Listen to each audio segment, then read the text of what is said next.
Greetings, travelers. I'm your host, the C. That knows a lot, Dr. Waluigi.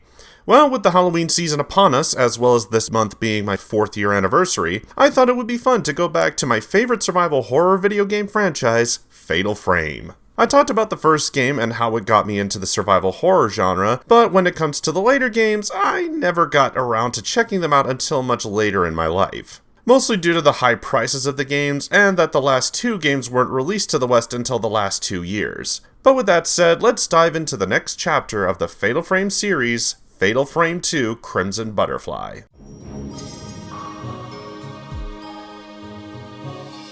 The game started development right after the release of the first game, having been very successful, selling over 1.3 million copies worldwide. However, the developers of the games decided to change up Fatal Frame 2 by focusing more on the story and lore of the game after they discovered that many of the players found the first game to be too scary to finish. So the game's story was more focused on so players could see how the rest of the game progressed. Eventually, the game was released on the PlayStation 2 in 2003, and the Xbox version was released in 2004 as a director's cut, which had several updates including extra costumes, an alternate ending, and a first-person mode if you beat the game once. The game was received well by both critics and fans, with the critics rating it 8s and 9s out of 10, and even many fans claiming it to be the best of the original trilogy. For me though, I wouldn't go as far as to say that it's the best of the series, nor is this my favorite of the series. But I do think it has a lot of positives that do hold it up even in today's horror video game market.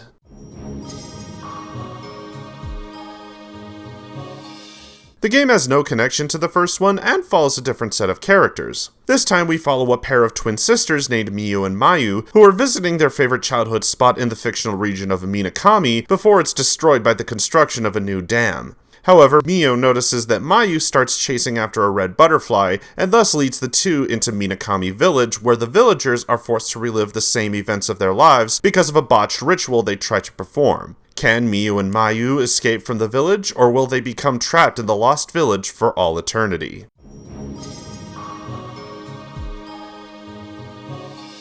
The game's presentation is just as good as the first game, but is now upped by the fact that instead of a haunted mansion, you now explore a haunted village. Except that this village's design is one of the biggest problems with the game's presentation. The village's houses and other exterior areas all look the same, and I ended up getting lost while trying to do the simplest task in the game. On top of that, because the game is so dark, it's hard to tell where things are and what areas you're supposed to go into, especially when everything looks the same. Apparently, there were a few remakes that have been made for this game that did fix these problems, but they were only available on the Wii in Japan and Europe, and on the PS3 store in North America, so they aren't around anymore.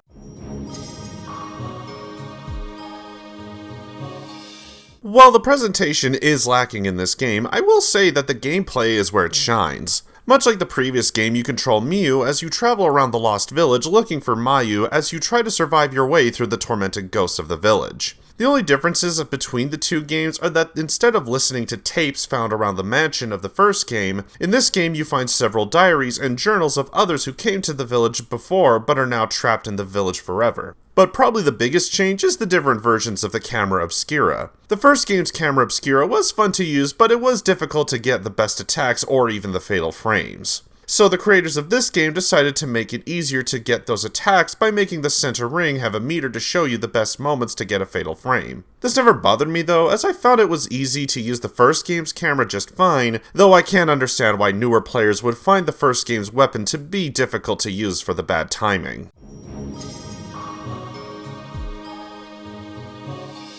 While I do agree with fans that the technical portion of this game is vastly superior to the original, I don't think that this makes it better than the first game. Because of the village's design, I ended up getting lost throughout the majority of the game, and it really did make it frustrating at certain points of the game where I had to keep backtracking to find something to open a door or go to a different location, only to wind up back where I started. Plus, I didn't find it as scary as the first game, which makes this one a little disappointing as I was expecting a lot more thrills from the game since at the time I knew nothing about the changes to the gameplay. Overall, I give Fatal Frame 2 Crimson Butterfly a 6 out of 10. It's not a bad game and it is worth checking out, but it does feel like they should have tried a little more to make the story and scares balanced out.